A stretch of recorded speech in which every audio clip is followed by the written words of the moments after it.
Today is Sunday, April 14th, 2019, and this is Journal 13 of the spring semester. This journal is, my perception of my own strengths and weaknesses. So in my opinion, I chose two for each to be for each a strength and weakness. I think one of my strengths is communicating with the patient and or people that are also in the patient treatment team, because it's easier to get, I've probably said this in other journals, it's easier to get your patient specifically to buy into what you're doing, why you're treating them this way, their rehab plan, if they understand what they're doing and why you choose that and what it's supposed to be doing, so they can kind of be thinking about the benefit of treatment or rehab or anything like that.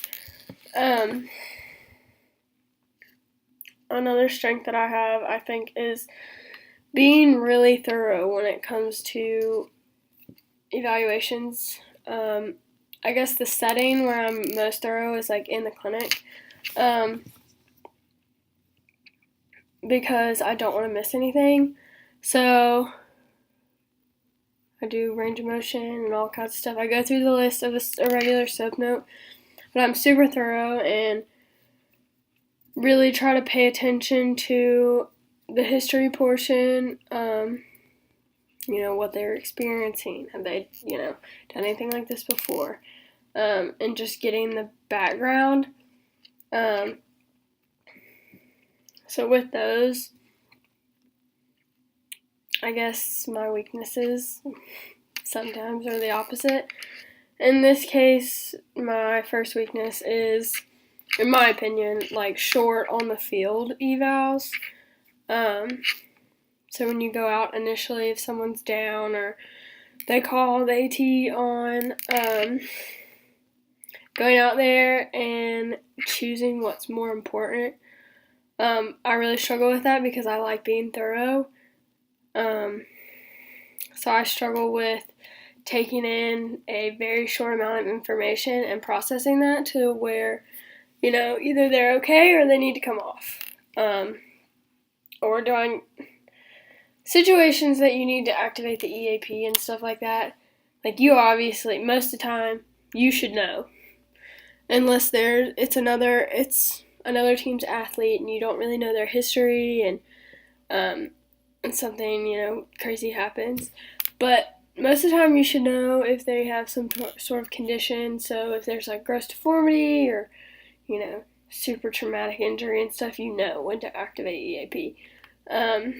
So I guess I struggle more with, someone goes down on the field and preceptor sends you out to go see what's going on, if they need to come off, if they need to be subbed in or subbed out.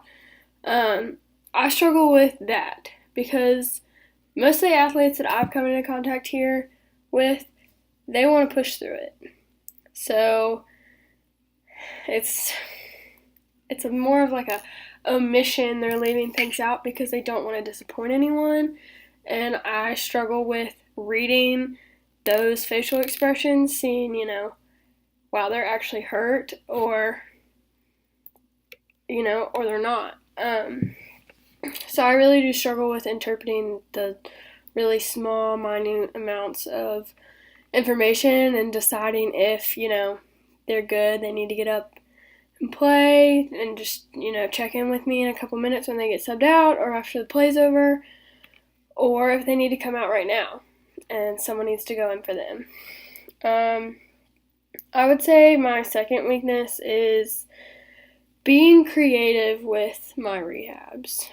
I have really struggled with that this semester, just because we've had some things that have set us back.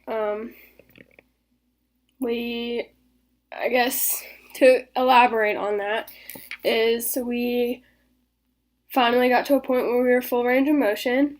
So we started working more on strength, building up muscular strength and trying to put the athlete in a better position to strengthen themselves over the summer and then come back and see where they're at, and we can tweak things like that. But giving her the muscle tone and the strength and the endurance, that's what we need. But we got to that point, and then I was reevaluated by the certified that is over me, and we collaborated with her doctor, and we just spoke about, our observations, and we decided to kind of stay away from the strengthening at this point. And, at this point, I have to have my data done after this week. So it was kind of like okay, we're going back to where we were when we first met, range of motion. Range of motion and just her VMO contraction is really what we need. Our VMO strength, she has the contraction, but it's just not strong enough, and so she's beginning to have patellar tracking again, which was an issue before, which is how we caught this and why she had surgery. So we're not sure if I am banking on that it is just muscular imbalance, which is what patellar tracking comes from most of the time. But in her case, with her surgery and her reconstruction, it could be the graft not doing its job. So after elaborating on that, now that we're back in an area where she was really frustrated with me, because we were doing some of the same things every day, because I needed her to get to a point where she had full knee extension, and we couldn't do that because she was behind. And you can't, I'm not gonna start working on other things if she doesn't have the full range, because that would just be unethical. So now I'm here starting this week and doing some of the things that we were doing before. So I've had to do a lot of research and trying to substitute exercises for other ones, but with range of motion, doing terminal knee extensions, we will forever be doing those, just because there is a little bit of a difference between her good leg and her bad leg, just because her good leg has some hyperextension, and her leg that she had surgery on, she just hit a normal range of motion for extension. So finding different ways to get knee extension, finding different ways to work on her knee flexion, just moving out the swelling is what we're focusing on. We're doing the majority of them are working on range of motion and working on her VMO strength because of the patellar tracking. Because my bet is she's so imbalanced muscularly, not even just on her surgery side. She's also very weak on her good side, her non-surgical side, the side that's not injured. She's weak as a whole, just because she was immobilized for a while, and then she had surgery, and she's been behind, so she's compensated and hasn't been, been able to do many things. So she's weak all around. So I just have been struggling, trying to keep her interested as well as myself, because I don't want to give the same, 3 exercises every day of the week and then just change out 2, change out 3. So having a little bit of, fun with range of motion, I've really struggled with that. That and finding other exercises to target the VMO specifically. So being creative is like one of my large weaknesses. So I guess how do I plan to improve? Well, my first weakness was not being good at like on the field evals. I think the only way to get better with that is to throw myself into more on the field evals. So I'll work on that